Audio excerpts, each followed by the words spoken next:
Hello everyone, welcome back to my YouTube channel. In this video, I'm going to be talking about why are there no one-hand backhand players in the top 10 anymore, and is this the end of the one-hand backhand at the highest level? So to jump right into my thoughts, no, I don't think this is the end. The main reason one-hand backhand players fell out of the top 10 for the first time in history was because Stefano's Tsitsipas ranking dropped a little bit. He fell outside the top 10 for the first time in a pretty long time, I'd say for sure, probably at least 3 or 4 years.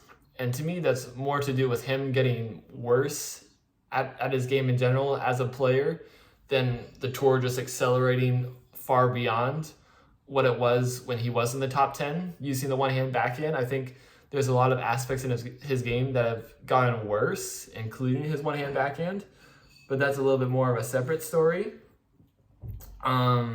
But still, we can't put all the responsibility on Tsitsipas to be the only one-hand backhand player in the top 10 and hold down the fort.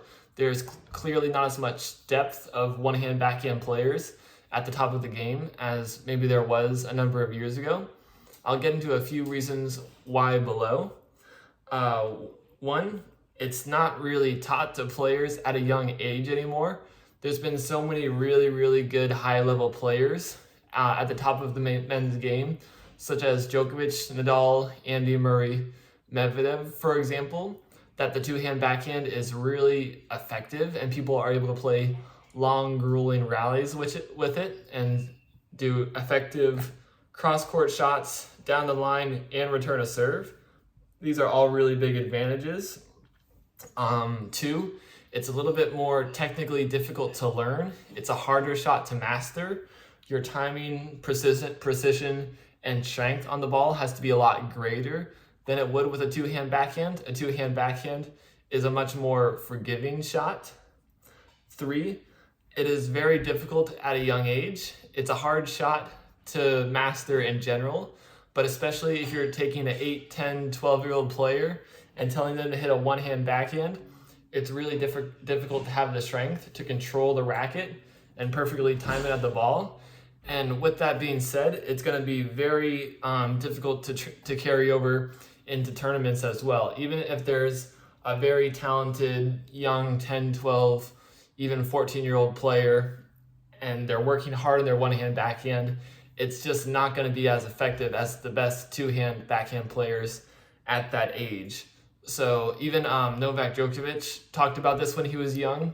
He had a one-hand backhand, but he switched to a two-hand backhand because he was getting beat up on that side, and it became one of his most famous shots. So it was certainly a good decision for him, but that's something a lot of players have to face.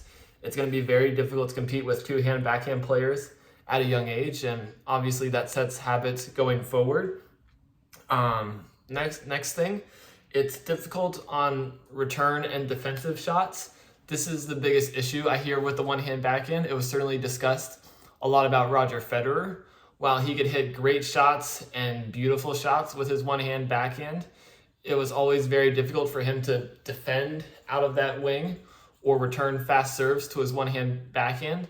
That was a good target. I think he was definitely pretty good at it, but that was an area that was talked about as a potential weakness. And there's also certain shots that are harder to execute with the one-hand backhand. These include kind of a short angle dipping shot, a hard cross court, or if someone's coming into the net to hit a low dipping passing shot with a lot of topspin, it's more difficult to get topspin on a one-hand backhand than it is a two-hand backhand. And some things to try to overcome this. One, you obviously need to practice it and you need to stick with it. It's not going to be easy, and you need to be dedicated to learning this shot, and you have to believe you can be just as effective with it as two-hand backhand players. And two, I think while the game has certainly changed, I don't think the one-hand backhand is impossible to compete with at today's game. I do think there are certain elements that are here to stay in today's game going forward. And that's being strong and physical from the baseline and being able to stay neutral and attack. I think one-hand backhand players need to be comfortable doing this, or else they're just not going to be able to compete with the best players. This includes not over abusing the slice backhand. such as Daniel Evans or Steve Johnson. I think players need to be comfortable going toe-to-toe with two-hand backhand players. So I've talked a little bit about the disadvantages of a one-hand backhand. I'll talk about some of the advantages. One, and you kind of have to do this yourself to experience it, but you can get better extension through the ball. You can just imagine yourself, you have much better reach with a one-hand backhand than you do with a two-hand backhand. The two-hand backhand can tend to get very tight to your body. And you hear a lot of backhand players talking about feeling jammed or stiff on that side. You can get much better length and fluidity on the one-hand backhand. So I think that in and of itself, it lends itself to great ball striking. You can hit through the ball a lot more. It's like I said earlier, it's a little bit more difficult to get a lot of topspin, but I think it's easier to flatten out the shots, and you can potentially be more aggressive with it and hit through the ball more.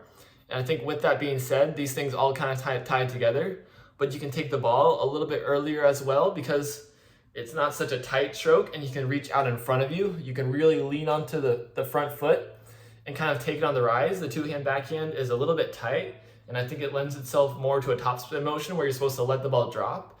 If you see players like Federer or Gasquet, they can stand really close to the baseline and kind of just take the ball on the rise with a one-hand backhand. And I think that also gives them power and depth. And four, and this is probably one of the most important areas, but it's much better access to slice. The slice is a shot that's going to continue to be extremely important to be skilled at the highest level of the men's game. It's an especially effective change-up shot to mix into rallies, either on defense or to give the opponents a change of pace. If they're just really grinding balls with topspin from the baseline, this is a great shot to change in. And if you don't feel confident on your slice, it's definitely a shot you should at least be comfortable hitting. But by having a one-hand topspin backhand, it translates very well to the slice backhand as well. It's very comfortable for one-hand backhand players to go between the shots. For two-hand backhand players, it's a bit of a mental difference to go from the two-hand backhand using mostly the left hand to completely relying on the right hand alone for the slice. So I think that's a difficulty that two-hand backhand players face. The one-hand backhand players, the slice can come a lot more natural, especially chipping serves back into play. So those are the advantages, and that's why I don't think it's irrelevant for the top of a men's game, including the top 10 rankings and even as high as top 3 or number 1. So I guess the question is, will we see a return to the top 10 for one-hand backhand players? I think it's pretty much undoubtable. I think it would be crazy to think that the first few weeks we don't have a one-hand backhand player in the top 10, that we never see one again.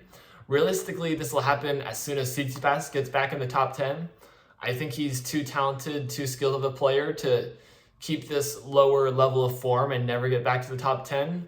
There's no reason he shouldn't be in the top 10. He never should have lost his spot. I'm not 100% sure what's going on with him or what's his game, but there's no reason to think he can't compete at the highest level like he once did and really contend for these Masters 1000s, be super effective on clay. It's not really that long ago that he had an amazing match against Rafael Nadal at Barcelona on ATP 500.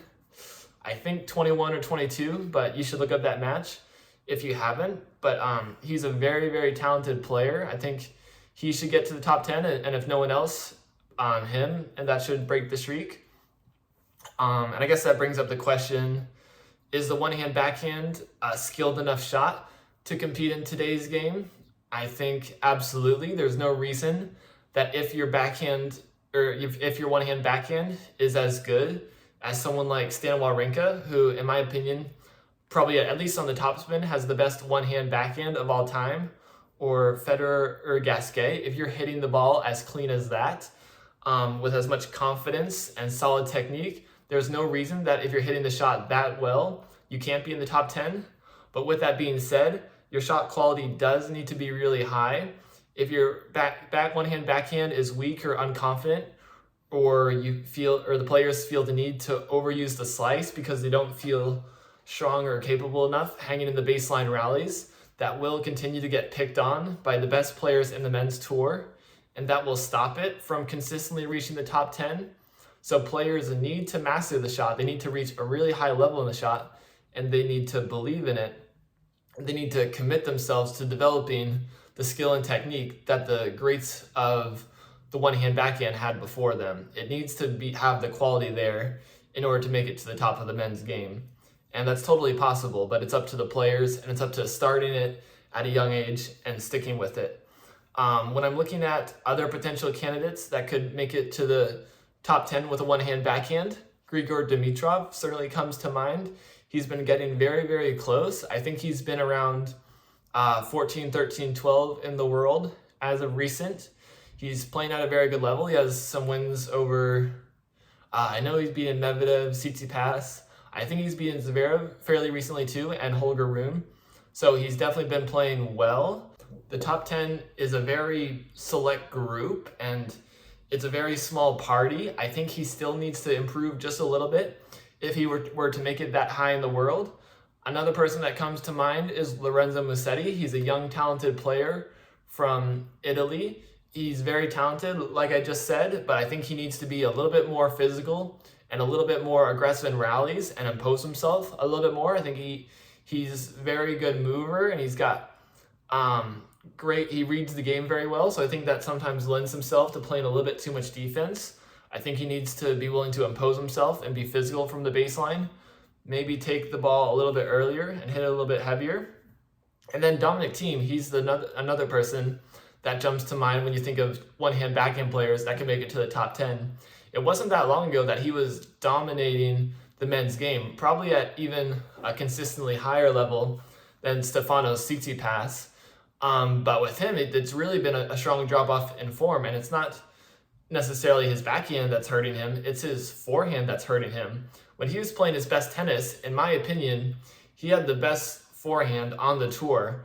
These are the days I'm talking about when he won the US Open, final of French Open, final of Australian Open, final of ATP Tour finals. I thought his forehand was the best forehand on tour, but he's been struggling with his consistency. I'm not exactly sure what it'll take, but he has a lot bigger issues facing him right now than just his one-hand backhand. Like, he could have Djokovic's level backhand, in my opinion, and still there's too many things wrong in his game for him to really consider making a top 10 run. But anyway, like I said, if players are willing to take the time and commitment to learn the one-hand backhand and to truly master it and get extremely proficient at the shot to the point where they're able to overcome the difficulties and really hone in on the technique and master all the positive aspects of it, it can absolutely be effective in today's game. And there are even certain advantages to the one-hand backhand, which I touched on earlier in terms of striking through the ball, being confident, being aggressive, taking the ball early, and mixing in with the slice. It's a very fluid shot, and you can get great extension on it. And there's a lot of advantages you can get from that compared to just a two-hand backhand. I do think two-hand backhand will probably be the main backhand going forward. But anyway, thanks for watching the video. If you'd like coaching or advice on either your one-hand or two-hand backhand, I'd be happy to help with both. Reach out to me in the comments, or my contact information is in my profile. So thanks for joining me, and stay tuned for the next video.